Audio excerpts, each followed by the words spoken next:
চিংড়ি দিয়ে জালি কুমড়ো। আজ আমি শেয়ার করছি আমার প্রিয় একটি রেসিপি, যা সহজ এবং সুস্বাদু। চিংড়ি আর জালি কুমড়োর এই কম্বিনেশন এমন স্বাদ দেয় যা কিন্তু বারবার খেতে ইচ্ছে করবে আপনাদের। যদি এই রেসিপিটি বারবার খেতে চান তাহলে কিন্তু আমার রেসিপিটি অবশ্যই আপনাদেরকে দেখতে হবে। চলুন তাহলে শুরু করা যাক আজকের রেসিপিটি। হ্যালো এভরিওয়ান, আসসালামু আলাইকুম। প্রথমে এখানে আমি স্বাদ মতো লবণ দিয়ে দিয়েছি, মরিচ গুঁড়ো, হলুদ গুঁড়ো দিয়ে দিয়েছি চিংড়ি মাছের মধ্যে।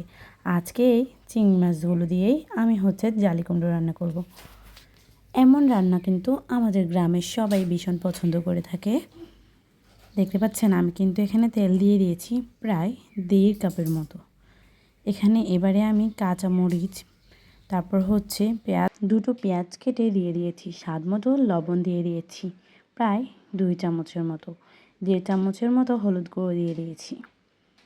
এবারে আমি 2 চামচ মরিচ গুঁড়ো দিয়ে দেব। দেখতে পাচ্ছেন আমি কিন্তু খুব ক্লোজলি আপনাদেরকে দেখিয়ে দিচ্ছি যেন আপনারা বুঝতে পারেন। এখানে কিন্তু আমি 2 চামচের মতো রসুন বাটা দিয়েছি, 1 চামচ জিরে গুঁড়ো দিয়ে দিয়েছি। দিয়ে কিন্তু এবারে আমি খুব ভালোভাবে নেড়ে ছেড়ে নেব যেন মশলাগুলো একদম একসাথে খুব ভালো মিশ্রণ হয়ে যায়। দেখতে পাচ্ছেন আমার কিন্তু মিশ্রণ করা কমপ্লিট। এবারে কিন্তু আমি এই কুমড়ো আর এখানে আলুটা দিয়ে দিচ্ছি। এখানে আমি একটা আলু দিয়েছি, খুব ভালো কম্বিনেশন হয় কিন্তু তাহলে রান্নার মধ্যে। দেখতে পাচ্ছেন, দেখেই কিন্তু এখনই খেয়ে ফেলতে ইচ্ছে করতেছে। রান্নার পরে কেমন হবে তা কিন্তু এখনই দেখে বুঝতে পারতেছেন। এবারে আমি চিংড়ি মাছগুলো দিয়ে দিয়েছি, এখানে একটু মসুর ডাল দিয়ে দিয়েছি, প্রায় 1.5 কাপের মতো হবে। দিয়ে কিন্তু আমি খুব ভালোভাবে এবার নেড়ে ছেড়ে দেবো সবগুলো উপকরণ একসাথে।